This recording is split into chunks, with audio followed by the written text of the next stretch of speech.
maybe to the city administrator or Judge Jesus Carbon perhaps. Sir, can we just, kasi we want to understand what is really the problem. Do we have legal documents that will make us be clarified about the background of this Dapon and residence issues? Like, perhaps there may be old titles, totoo ba na nabigyan sila ng, ano ba yung storya nila, sir, in the past? Bakit hanggang sa naging issue na ito ngayon?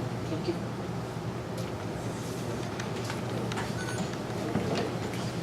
Good morning to all. Dapon has a title over the property where the informal settlers are staying. So Dapon wants to fence the property so that their buses can pass through without obstruction. They allege that in the evenings, the road where the trucks are passing are being used as stores. Children are playing there.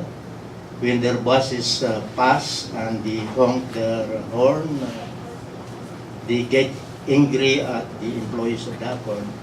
That's why they want to fence the area. And they have the title to show it. They have also a fencing permit from the city engineer's office. On the side of the informal settlers, they said that if Dapon would fence the area, they will have no access to the main road, especially during fire. But Dapon committed that they will leave exits, I think six of them, where only people can pass, not vehicles. And we tried our best to mediate. In fact, we met several times in my office where the informal settlers were all shown the documents of Dapon.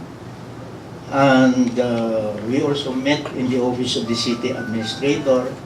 Finally, we met in the conference room of the office of the city mayor, where the city mayor herself presided in the presence of Dapon officials and the leaders of the informal settlers.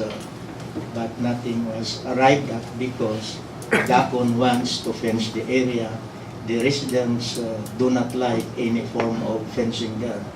Dapon has offered that if the informal settlers can identify a place where the road can be constructed to go out to the main highway, they will spend for the construction of the road. If some houses will be affected, they also said that they will be pay for these houses. If the residents would want to have a broad walk over the water, Dapon would is committing to spend for the construction of this road walk for some time, as if these residents were amenable. But finally, they decided that what they want is no fencing at all. So that is how it was. We advised the informal settlers to seek the services of a lawyer. In fact, they had one, Attorney Alfredo Jimenez, and they have arrived at a settlement which later on the informal settlers did not like to continue with. So Attorney Jimenez withdrew because we could not, as public officials, stop the fencing. It's only the court that can stop the fencing. So we also advised them to seek the agency which should be helping them. It is the National Commission on Muslim Filipinos. And in fact, Attorney Apion attended one of the meetings. And indeed, that area is owned by Dapon. And it's not within the settlement identified for Muslim Filipinos. The problem is that Dapon is using as a slippage a portion of the area identified for the Muslim settlers. And years back, Dapon asked some of the settlers who had houses on still to leave that area and stay in the lot of Dapon where they are now staying. Dapon was saying that there were only 11 families which they asked to move to their lot. But now, it's full of houses. That's why it's hard to construct a road without destroying some of the houses. The only way would be a broad walk through the water. The residents there do not want that. What they want is no fencing at all.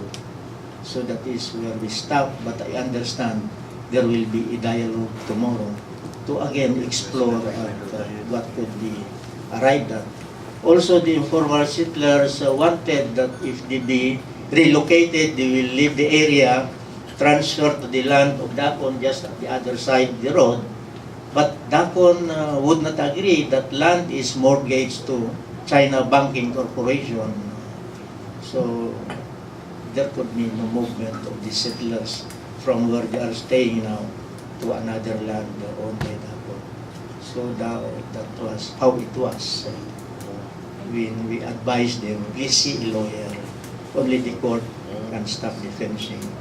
Also seek assistance from the agency which are supposed to assist them, the National Commission on Muslim Filipinos. Thank you. Thank you, Judge.